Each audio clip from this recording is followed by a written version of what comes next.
What's going on, everybody? Welcome back to the channel. 2-Bit Crypto here, bringing you the latest in XRP news. Now, we're going to talk about two things which are incredibly important for the long-term future of XRP. Number one, is it a deflationary coin? Well, I've got some news for you in this video. And finally, Jeremy Hogan, what does he think are the next steps when it comes to that SEC versus XRP? And what I will tell you is, it's bullish if you're holding XRP. All of that in this video. Be sure to subscribe to the channel if you want to keep up to date with everything going on in the world of cryptocurrency. We bring you the latest and greatest every single day right here on the channel. And with that being said, let's take a look and see exactly what we're talking about in this video. So currently trading at the 51.78 mark on XRP, and you can see there the volume is up again, 7.13 weekend. Bear in mind, Sunday here in the UK, it is actually a good day in terms of the overall cryptocurrency volume, but XRP at 356 million is actually down where we've been, but in the same thing, it's a good volume amount to have on the Sunday. But let's get the big question answered. Is XRP deflationary? Well, there's been a lot of debate about this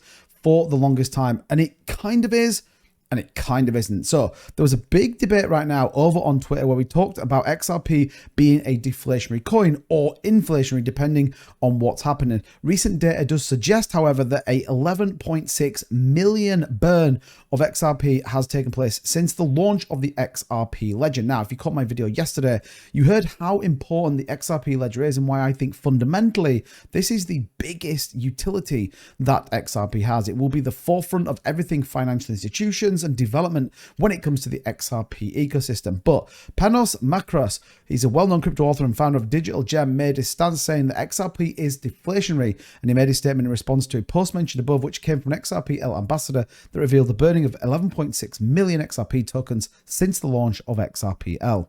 And there's a lot of people that were kind of excited about it, but a lot of people were speculative on it, and a lot of the evidence comes from here. So what you get here is the total supply currently versus the max supply, and what people are saying is that the amount that's in circulation and the max supply is actually less than what you would expect. Currently, we have about 53 billion in circulation. Max supply was 100 billion. 99.9 billion is the total supply. You'd argue there is a discrepancy. There is XRP missing or burnt or not in circulation. So why does this become important though when we talk about this?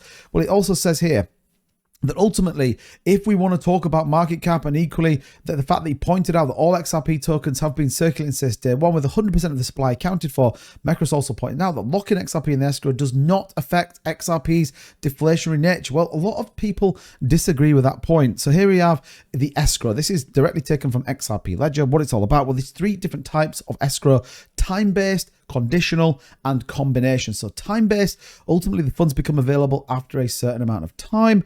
The conditional is that they're created with a corresponding condition and fulfillment, i.e. certain price points or volume or whatever it is.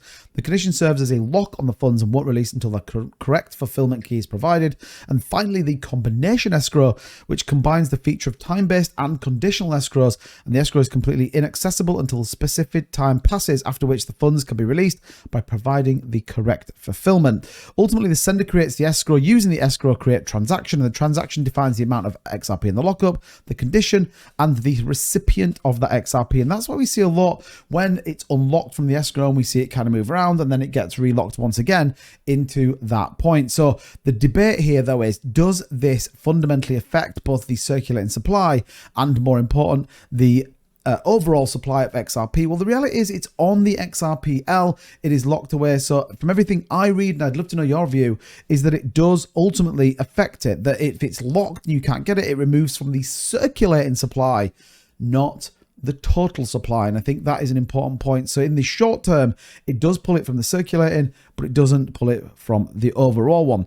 And again, here we go. When we talk about XRP's market cap, and this is how you can get to a world where we talk about $1,000 XRP. I still think $10,000, by the way, is crazy, but at 522 shows XRP market cap at 27.8 billion. However, circulating supply at 53 billion, as is describing the XRP circulating in the market and the public hands. XRP has a total supply of 99.9 billion and a max supply of 100 billion. So again, the point here is that the value provided that shows the market cap based on token max supply is the fully diluted market cap, which would be 52.2 billion.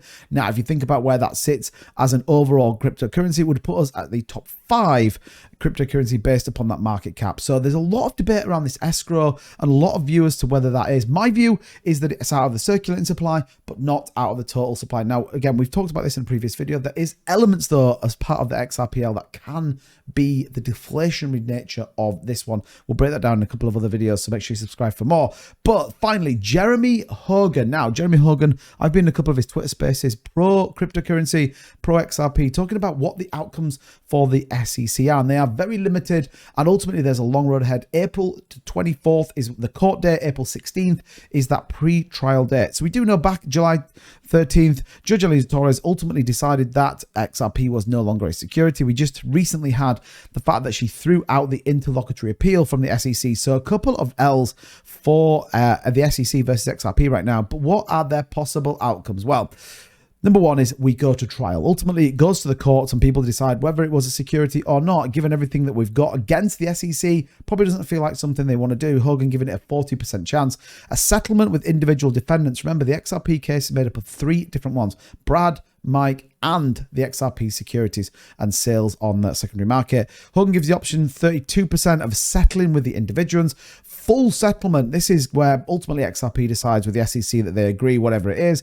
The SEC are allowed to claim the win, and then we all move on. 18.9% likely, but not too much. And then other options would be of anything else that could come that people don't know about. Again, about 9%. What's my view?